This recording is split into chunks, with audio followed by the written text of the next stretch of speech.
आप सभी का हमारे YouTube चैनल पर स्वागत है। जैसा कि आज हम आपको एक जानकारी देंगे, लेटेस्ट जानकारी देंगे, जिसके लिए बहुत से भाई बहन कमेंट करते हैं कि संविदा जॉब क्या है और आउटसोर्सिंग जॉब में अंतर क्या है। क्योंकि जो संविदा कर रहे हैं और आउटसोर्सिंग कर रहे हैं वो इन पे जो डिफरेंसेस हैं वो जानना चाहते हैं। कौन सी जॉब के परमानेंट होने के चांस होते हैं, तो सारी जानकारी हम देंगे आपको। लेकिन आशा करते हैं कि आप सभी भाई बहन चैनल पे नए हैं तो चैनल को लाइक सब्सक्राइब शेयर ज़रूर कर लें, जिससे हमारे चैनल के द्वारा भेजी गई कोई भी जानकारी है आप तक सबसे पहले पहुंचे। तो बगल में सब्सक्राइब बटन है, उसको ज़रूर दबा दें। ठीक है, हम आज हर एक जानकारी आपको देंगे, हर एक आपके जो भी डाउट्स हैं उनको हम क्लियर करेंगे।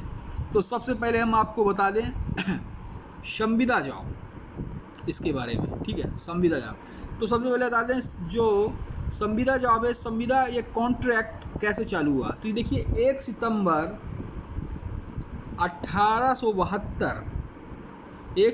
1872 को ये लागू हुआ पूरे भारत में, जम्मू कश्मीर को छोड़कर।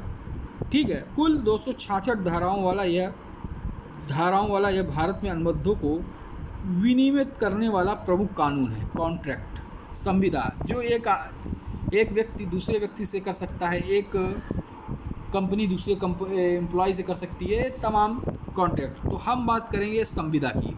तो देखिए भारत में जो संविदा श्रमिक या कहें ठेका कर्मचारी एक ही प्रकार के श्रमिकों के लिए अलग अलग शब्द हैं, जिन्हें हम किसी फर्म या व्यवसाय का नियमित कहें। ठीक है, तो नियमित कर्मचारी नहीं माना जाता, उन्हें हम संविदा कर्मचारी कह सकते हैं। ठीक है, अनुबंधित कर्मचारी का किसी संगठन या द्वारा सेवाओं के लिए अनुबंध के तहत नियोजित कर्मचारी से है, या अनुबंध रोजगार की अवधि, कार्य का दायरा, मुआवजा और अन्य नियम और शर्तों को रेखांकित करता है। जैसे हम अनुबंध नौकरी के अर्थ में बारे में बात कर रहे हैं, यह एक रोजगार की व्यवस्था है जहां किसी व्यक्ति को किसी विशिष्ट कार्य परियोजना के लिए पूर्व निर्धारित अवधि के लिए काम पर रखा जाता है। स्थायी कर्मचारियों की विपरीत एक संविदा कर्मचारी संगठन के कार्यबल का स्थायी सदस्य नहीं होता। तो देखिए एक आप यहाँ पे एक मोटा समझ लें संविदा क्या है। संविदा ये होती है जिसको हम स्वतंत्र ठेका कहते हैं। क्या कहते हैं? स्वतंत्र ठेका, इंडिपेंडेंस। ठीक है, इंडिपेंडेंस मतलब स्वतंत्र ठेका संविदा कहते हैं। आउटसोर्सिंग क्या है? आउटसोर्सिंग को हम कहते हैं बाहरी ठेका। ठीक है, आउटसोर्सिंग को कहते हैं बाहरी ठेका और संविदा को कहते हैं स्वतंत्र ठेका। तो आपने कई जॉब देखी होंगी। एक मिनट, इसको थोड़ा हम बड़ा कर लेते हैं तो यहाँ पे हमें लिखने को मिल जाएगा। ठीक है, आपने कई जॉब देखी होंगी जिसमें संविदा भर्ती निकलती। क्या लिखती है? संविदा भर्ती। आपने देखा होगा KVS में संविदा भर्ती निकलती कॉन्ट्रेक्चुअल। ठीक है, कॉन्ट्रैक्ट पर कर्मचारी रखे जाते हैं। या फिर अभी आप देख रहे हैं कस्तूरबा गांधी KGBV, कस्तूरबा गांधी बालिका विद्यालय या केंद्रीय विद्यालय में भर्तियाँ निकलती है और रोज़ इसके मैं नोटिफिकेशन डालता हूँ। इस पर जो भर्ती निकलती किस में निकलती? कॉन्ट्रैक्ट पे। किस पे? संविदा पे भर्ती निकलती है। ठीक है, आउटसोर्सिंग पे भर्ती इस पे नहीं निकलती है। तो आउटसोर्सिंग का भी बताऊँगा, संविदा पे बताऊँगा। ठीक है, जो संविदाएँ भर्ती होती है क्या होती हैं? स्वतंत्र भर्तियाँ होती हैं, जिनको जैसे सरकार KVS संगठन है, सरकारी के संगठन है, सेंट्रल गवर्नमेंट का संगठन है, ये भर्तियां स्वतंत्र करती हैं और अपने हिसाब से करती हैं। ये भर्तियां खुद ही विद्यालय करती हैं। विद्यालय के माध्यम से फॉर्म निकलते हैं। किसी अन्य थर्ड पार्टी का इसमें काम नहीं होता, मतलब बाहरी ठेका का काम इसमें नहीं होता। इसलिए संविदात्मक ये जॉब होती हैं, ये डायरेक्ट वहीं से निकलती हैं और इसमें किसी और बाहरी पर्सन का कोई हस्तक्षेप नहीं होता कि इसमें जैसे आउटसोर्सिंग में होता है। ठीक है, आउटसोर्सिंग में क्या होता है उसमें देख लीजिए जो आउटसोर्सिंग जॉब होती हैं, ये जॉबें जो होती हैं, इसमें इसको हम कहते हैं बाहरी ठेका, ठीक है, बाहरी, ये स्वतंत्र नहीं होती। इसमें थर्ड पार्टी द्वारा मैन पावर या कहें श्रमिकों की नियुक्ति की जाती है, और इसमें ऐसे श्रमिकों की नियुक्ति की जाती है जो पहले से स्किल्ड रहते हैं। क्या रहते हैं? स्किल्ड। आउटसोर्सिंग का मतलब ये होता है जो पहले से स्किल्ड रहते हैं या कार्य कुशल रहते हैं, जिनको एक्सपीरियंस रहता है, कार्य करने का अनुभव रहता है, ठीक है, स्किल्ड लोग रहते हैं। इसलिए आउटसोर्सिंग भर्तियाँ स्किल्ड लोग की होती है और एक निश्चित समय के लिए होती हैं। जैसे कोई फॉर्म निकली या कोई इनका रखा गया, ठेका रखा गया इनको, तो जैसे आप देख लीजिए, अब जो भी सरकारी विभाग है जिसमें जेम पोर्टल के द्वारा निविदा निकाली जाती हैं, ठेका निकाले जाते हैं, जिनको प्राइवेट कंपनियां सरकारी ठेकों को लेती हैं, और उसमें उनका काम क्या रहता है, उस पर वो अपने एम्प्लॉयज़ रखते हैं, अपना एम्प्लॉयज़ का चयन करते हैं और सरकार को अपने एम्प्लॉयज़ देते हैं। तो इसमें कार्य प्रणाली कैसी होती है? सरकार एक इसमें सरकार हो गई, और सरकार ने जेम पोर्टल के थ्रू ठेका निकाला, ठीक है, एक कंपनी को दिया, उस कंपनी ने इस ठेका को लिया। तो यहाँ पे जो कंपनी ठेका लेगी भर्ती करने का, वो होगी थर्ड पार्टी, इसीलिए बाहरी ठेका है, ठीक है। तो जो थर्ड पार्टी कंपनी होगी यही कर्मचारियों की भर्ती करेगी, और कर्मचारी भर्ती कर ये सरकार को एम्प्लॉय देगी। लेकिन सरकार का एम्प्लॉय तो देगी, सरकार का सभी कहना मानेगी, सब काम करेगी, लेकिन जो इसकी सैलरी वगैरह है, जो भी उस कर्मचारी संबंधित है, वो सब थर्ड पार्टी के थ्रू होंगी, और थर्ड पार्टी को जो सैलरी देगी सरकार इसको देगी, और इसके माध्यम से इस कंपनी को मिलेगा। ये कंपनी देगी एम्प्लॉय को, जो एम्प्लॉय रखी है, डायरेक्ट सैलरी एम्प्लॉय के पास नहीं आएगी। इसलिए चाहे कॉन्ट्रैक्ट बेस हो, चाहे संविदा हो, इनमें नौकरी की सिक्योरिटी नहीं रहती, इसमें कभी भी निकाला जा सकता है एम्प्लॉय को, ठीक है। लेकिन संविदा जो होती है, वो एक तरह से अगर देखा जाए तो आउटसोर्सिंग से अच्छी होती है, क्योंकि ये स्वतंत्र है, खुद ही अपना विद्यालय निकालता है। इसमें जो सैलरी वगैरह होती हैं वो डायरेक्ट सरकार के थ्रू ही मिलती है, और आउटसोर्सिंग में जो सैलरी वगैरह होती हैं तो सरकार सबसे पहले जो कंपनी ने कॉन्ट्रैक्ट लिया है, ठेका लिया है बाहरी कंपनियों को, सरकार उनको देती है, उनके बाद से एम्प्लॉय को मिलती है।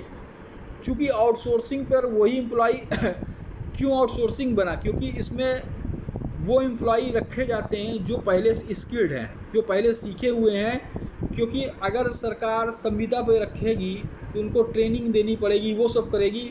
तो ये चीज़ आउटसोर्सिंग वाले पर पूरी जिम्मेदारी उस कंपनी की होती है।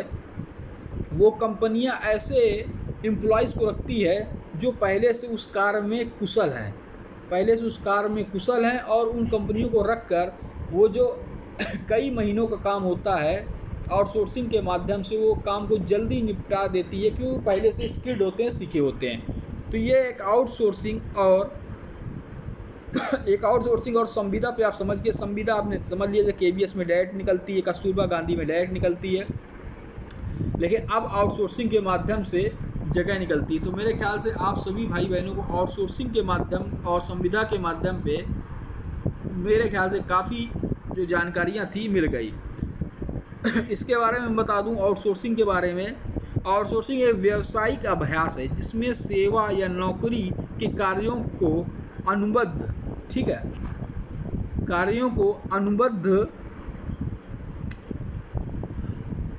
अनुबद्ध या निरंतर आधार पर किसी तीसरे पक्ष को किराए पे दिया जाता है। तो तीसरा पक्ष क्या? Third party. तीसरा पक्ष सरकार के द्वारा ये काम दिया गया, संस्था ने दिया तीसरे पक्ष को, जो जेम पोर्टल सरकार ने दिया, जेम पोर्टल के द्वारा तीसरे पक्ष को रखा गया। और वो जो भी पैसा वैसा है, सैलरी वगैरह है, वो थर्ड पार्टी का है, वो थर्ड पार्टी अपने एम्प्लॉयज़ को दिया, जो भी जैसे कट पुट कर जो भी पैसा दिया, ठीक है। और स्किल्ड वर्कर रखे और उसको उसने काम कराया।